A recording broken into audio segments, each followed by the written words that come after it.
Tack för att vi komma och jag kommer köra en liten presentation här som bygger lite på att vara datainformerad, framförallt värdet i att vara datainformerad. Liten underrubrik där, göra rätt från dag ett. Jag heter då Magnus Nilsson, jag jobbar på NCC och jag brukar kalla mig dataevangelist. Dataevangelist och med lite fokus på, eller mycket fokus kan jag säga, med Total BIM. Och då kanske man då ställer sig frågan, man har ju hört ganska många gånger Total BIM idag, men vad är det egentligen? Och det är ingen stor sak egentligen att förklara. Det handlar helt enkelt om att jobba utifrån ett koncept, modell, BIM från dag ett till leverans, digital tvilling. Lite till motsatsen som vi kanske jobbar väldigt mycket idag, som jobbar med det här, hybrid. Man jobbar med modeller och ritningar så att säga. Total BIM ger man fokusen på då, att få lite mer underlag då från BIM-modellerna. Vi har haft lite bra presentationer här idag och Johan före mig har varit på KAI 16. Och då tycker jag det var intressant. Vi var ju där förra veckan och träffade Elias och Masai på Sweco där. Titta lite på hur funkar med KAI 16? Hur jobbar de på det här bygget då? Vi träffade även platsledningen då på KAI 16. Vestia och pratade med dem hur det gick till. Och då fick vi med oss lite sådana punkter från det här bygget och sen hur fungerar det här bygget, vad som gör att det blir avgörande. Och det är lite min roll som var digital evangelist, det är att vara liksom VDC-strateg. Titta lite på hur jobbar man ute i branschen, hur jobbar andra aktörer, vad gör man för initiativ, vilken forskning görs i området. Och som VDC-strateg handlar det om att hitta de här bitarna, men framförallt, vad är värdeskapande? Vi har pratat om att ta bort ritningar, men vad är den här värdeskapande att ta bort ritningar till exempel? De här sakerna som jag funderar mycket på i min grupp på FCC då. Och till exempel de här sakerna, direkt efter jag varit på KAI 16 så gick vi tillbaka, så satt vi i rummet, så vi funderade lite på vad är det för saker som är bra där? Till exempel den här frågan ställer vi också då, liksom bara att för vill man ha projektörer kanske inte bara lämnar över i bygghandling den 27 augusti till exempel. Alltså varför vill man kanske ha projektörer som går in i produktion som de gör på KAI 16?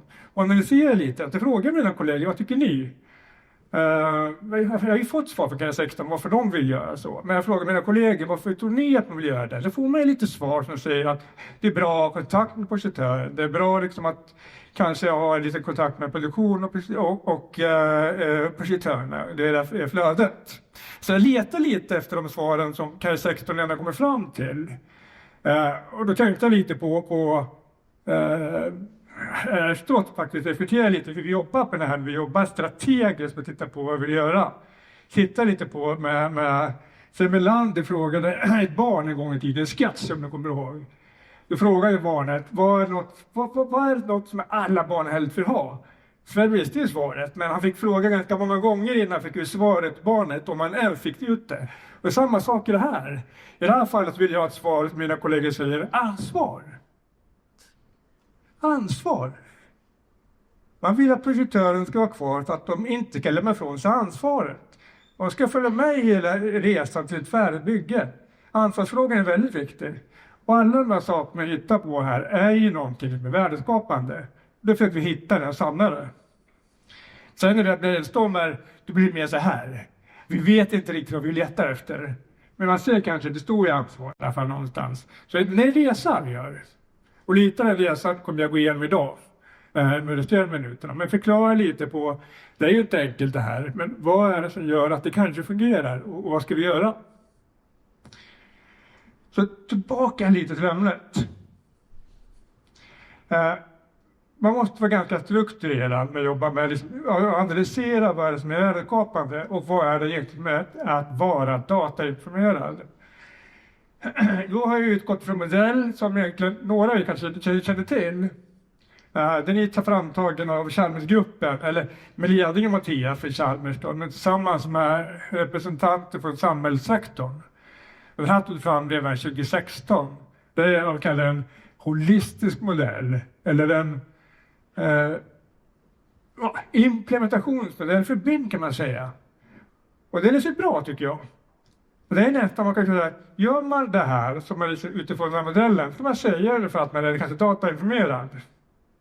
Men vad är det för någonting att gå till och jobba på det här viset? Där tittar man på hur andra projekt har jobbat, man tittar liksom på de projekt i branschen i Sverige utomlands som fungerar bra. Man tittar på alla samarbetsprojekt vi gör i byggbranschen via BEAST, via liksom BIM Alliance och SBUF-projekt till exempel. Varför att vi gör tillsammans för att driva och lära framåt. Och här är bara lite artiklar och från som Chalmers har skrivit. Man kan se lite, vissa punkter som fungerar bra och vissa punkter som är mer eller mindre utmanande. Och sammanfattar man den här bilden så är det ju, vissa grejer är ju svårare än andra. Alltså teknologi, där tycker jag sitter på knappen. Alltså vi är ju ändå här idag. Vi har ju Streaming med, vi är ju andra här.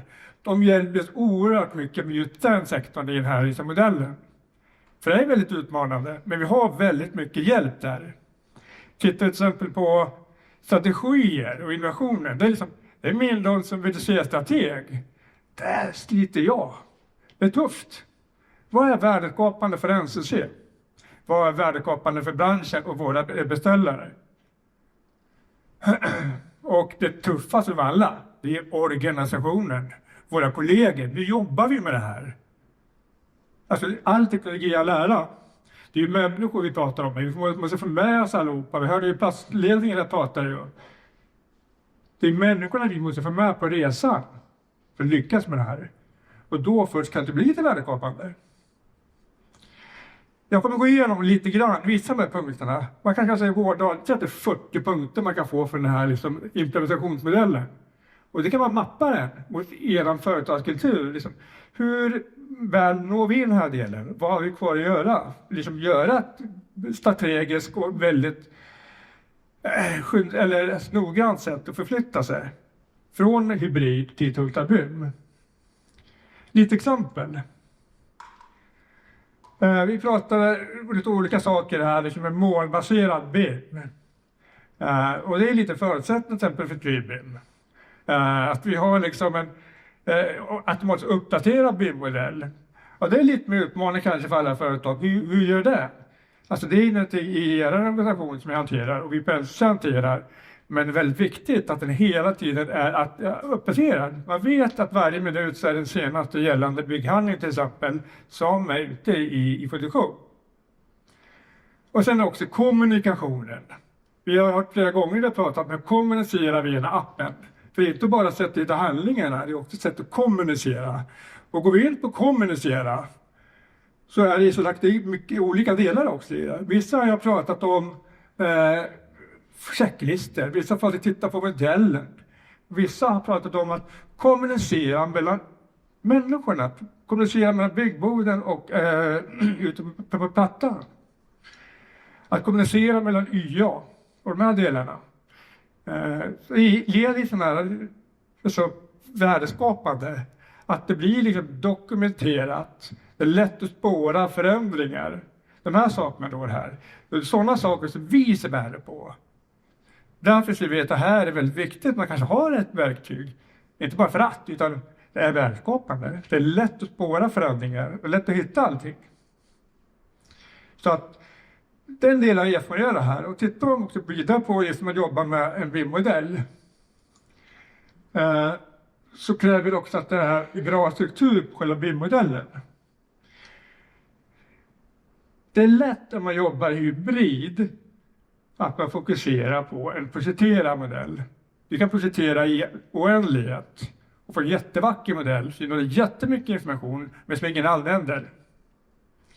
När vi pratar om BIM, alltså BIM i hela kedjan, pratar vi om produktionsanpassad modell. Och hur får man en produktionsanpassad modell? Och man frågar om ska använda den. Man pratar med platsledning, man pratar med produktion. Alltså det handlar om kommunikationer, alltså att man får en modell som fungerar och bygga efter. Man pratar med leverantörerna, med till exempel prefab. Vad behöver de för att kunna göra sin montage på plats till exempel? Projektören lägger in den leveration av modellen och helt plötsligt har man fått en byggbar modell. Så att det är liksom en samarbete som är för att sträva efter när man vill använda en modell i produktion. Det här är lite nytt, man jobbar från hybrid till total BIM. För jobbar man fokuserat med enbart en modell så är det mycket information man enbart har den här för underlag. Och det handlar också om att man går från 2 till 3D. Att man måste visa att vi får satt fram samma information. Vi hörde här att man var rädd i början att hitta, alltså jag går bort från min 2D-ritning. Men Streaming till exempel, eller sådana här verktyg, ger ju en 2D-vy av hela verklighet. Men det är inte projektören som bestämmer vilken vy som ni kan se när ni bygger. Utan det är ni som bygger den som ser den när ni behöver den. Och då måste man självklart göra en modell som gör att det blir så pass bra att man ser vad som krävs vid bygget där.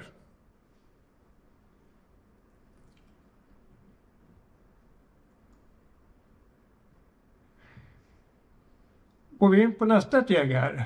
Vi har fått en byggbar modell. Och som jag lite sagt innan, det handlar väldigt mycket om samarbete. Man har en kommunikation med entreprenören.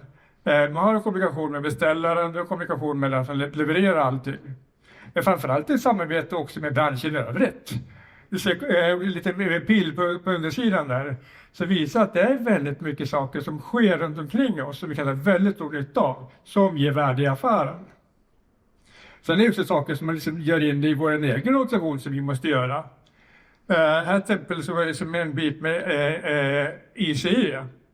Alltså hur man jobbar tillsammans i projekteringen till exempel. Vi på NCC kallar det ju projektstudio, ett samarbetssätt. Sen krävs för liksom man kan kommunicera i projektering. Tittar vi på den biten med IC och samarbete så går vi till den här ganska komplex bild. Där visar det liksom så vi på NCC säger att jobba datainformerat. Jag kommer inte gå in i detaljer på att jobba datainformerat hur vi gör det. Men hela den här liksom platsbestämda sättet att arbeta, man jobbar till exempel i projektstudio, behöver en gemensam källa. Och den här källan i alla fall är ju BIM. BIM är kanske tillägga andra databaser. Vi har Rufus, vi har BIM-data, men en central källa för all information som alla jobbar efter. Det kräver också att alla projektörer vet hur man jobbar efter BIM. Och alla de här bilderna visar lite snabbt här innehåller också lite ruta till höger man sätter utbildning. Det pratar vi också om i produktion här. Kontinuerlig utbildning, det är utbildning, men den tiden får man ofta i och med att man jobbar rätt från dag ett, om man säger så. En annan sak man ser här är att informationen som vi använder, vi pratar på NCC vad datainformerat, ska säga att det är sändning med modifikation. Vi aggregerar information idag. Vi har 17 informationskällor. Vi aggregerar den informationen. Så vi jobbar på det här viset idag. Vi blir datainformerade. Men tänk er vilket jobb vi gör för att hålla den här källan uppdaterad. Det är 17 källor som lever sitt egna liv där. Och det blir en aggregerad information. Det blir pajvärrapport, det är jättevackra och jättebra. Men så fort en av de här källorna ändras så faller den här rapporten lite grann. Till skillnad från man jobbar med BIM hela vägen. Det kallas egentligen att man jobbar objektbaserad information. All information ligger på objekten, ligger på dörren, ligger på väggarna, ligger på rummen. Den här informationen är beständig. Det innebär att den här informationsmodellen kommer alltid fungera. Det är ingenting som ändras. Det är därför vi jobbar mer och mer mot den objektbaserade informationsmodellen än att han aggregerade. Aggregerade är bra, men är dyr och jobbig att underhålla. Så att det är typ resa bra så går vidare på det viset. Om man fortsätter det här. Nej, ska vi inte göra. Alltså jag bara håller på att prata om alla de här punkterna väldigt länge. Det här är som 3 av 40 punkter. Men jag vill säga egentligen, det är någonting som återkommer här. Jag har suttit och lyssnat på alla som har pratat idag. Vi säger någonting som återkommer. Nu är jag liksom Sven Melander igen. Vad är det för något? Är det någonting som du upplever? Vad har återkommit? Kommunikation. Vad sa du? Kommunikation. Kommunikation. Jag tror inte jag blir väldigt glad här. Kommunikation. Samarbete kanske. För vad vi tittar lite på här är ju faktiskt, vi gör ju olika saker för att bli datainformerade. Varje sak vi gör kanske i sig ger mer värde än att vara datainformerade. Alltså, lite så här är det faktiskt. det behöver inte vara så hemskt som jag har målat upp det. Det är inte så jobbigt. Och varför är inte det? Och för att varje litet babysteg vi gör kanske i sig gör att vi blir mer effektiva. Vi behöver inte vara där borta och vara helt datainformerade för att få ut en vinst av det. Utan tanken när vi jobbar med BIM, det vi ser som är värdeskapande, varje litet steg vi gör i sig är värdeskapande. Kanske mer värdeskapande än att vara datainformerad. Så resan på väg till målet är det som egentligen ger mervärde för organisationen. Och därför är inte vi rädda att gå in på den här resan. Vi vet att varje del i den här resan kommer ta oss längre. Det här är faktiskt en tankeväckare. För att de värdeskapande i alla fall, det minsta beståndsdel i alla fall, inte kostar mer än att jobba på det traditionella sättet. Riktigt värdeskapande självklart sparar man tid och pengar. Så egentligen, Total BIM kan man faktiskt sammanfatta i min mening och mitt teams mening till samarbete. För vad handlar det egentligen om? Titta på till exempel när jag jobbar med ritningar. Så är det egentligen att ta bort en ritning eller jobba ritningslöst. Det är ingen intresserad. Om det så är papperslöst, det slipper du kopiatoravgiften. Men vad är vinsten att jobba ritningslöst till exempel? Det här är som bara wow. Det är ju det här samarbetet. Det här var ett exempel. Med varje sak i den här 40-punktslistan tar vi fram sådana här värdeskapande listor, business case. Och titta på ritningen till exempel. Som ett exempel då. Vad innebär det här? Jo, det innebär att vi tar fram ett samarbete mellan produktion, platsledningen och projektören för att överhuvudtaget kunna få en byggbar modell. Vi startar ett samarbete som gagnar alla parter. Projektören vet inte hur man bygger. Platsledningen vet inte hur man ritar, men de vet hur man bygger. De kommunicerar från dag ett. Juniora platsledningen, de vet inte riktigt hur man bedömer byggbarhet.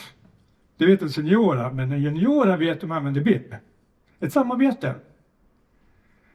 Tittar vi på produktion och med byggbarheten då, så handlar det helt enkelt att de vill alltså få förändringar som möjligt för att det blir så lätt att utnåla som möjligt. Man vill bygga rätt från början. Man vill ha med från början och lägga med till exempel det kan vara prefab eller platsgjutet från dag ett. Med mindre förändringar i processen och mycket tidigare. Istället för traditionell granskning av en handling i slutet av en fas. Då är det redan för sent egentligen. Hur man jobbar med liksom kostnadsuppföljning, kostnadsstyrning. Ha BIM som en källa. Och de här delarna. Vi samarbetar mellan kalkyl, inköp och de som kravställer modellen. Så allting egentligen handlar om samarbete.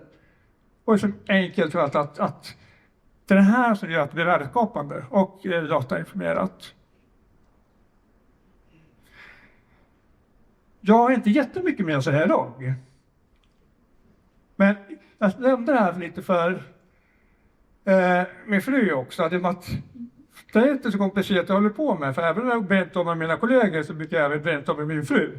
Jag sa till henne liksom att nej men här att det handlar om samarbete. Du kollar på mig. Ja men självklart är det. Det som min chef säger hon. Han sa så här, sa han. Jag har faktiskt inte hört det här tidigare. Det är inte svårare än så här egentligen. Vi jobbar alldeles för mycket i isolerade silos. Projektörerna sitter på sina kontor, man vet vad man ska rita, man levererar sina handlingar, lämnar över ansvaret och sen blir det som det brukar bli. Det är enkelt, det går fort. Det kommer bara dit. Men i det här fallet om produktion pratar med samma projektör,